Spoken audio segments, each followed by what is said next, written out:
Masyadong malakas ang bibig mo, Tay. Hinay ka lang ba? Ibigin mo, kung paalisin natin si LD, saan siya pupunta? Saan siya titira? Hayaan mo siyang lumayas. Lahat ng perwisyo, ginawa na niya sa pamilyang ito.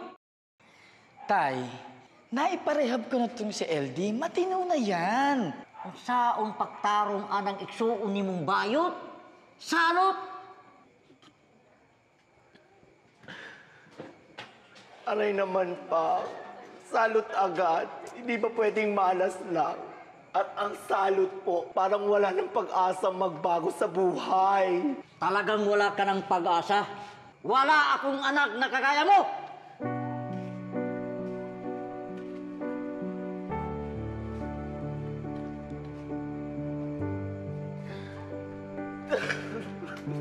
LD, teka lang.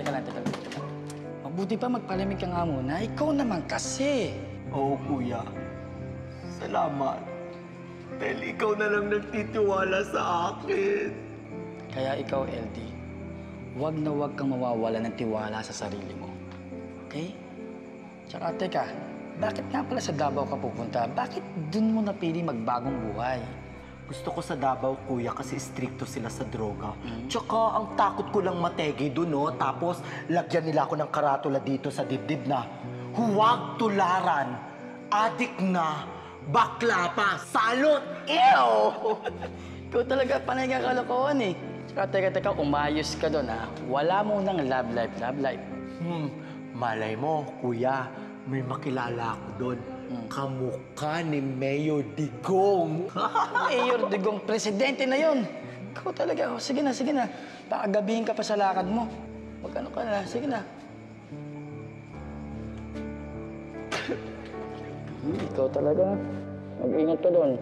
Kuya, ikaw na bahala kila mamang at papang, ha? Sana balang araw matanggap nila ako. Kung sino ko, kung ano ko.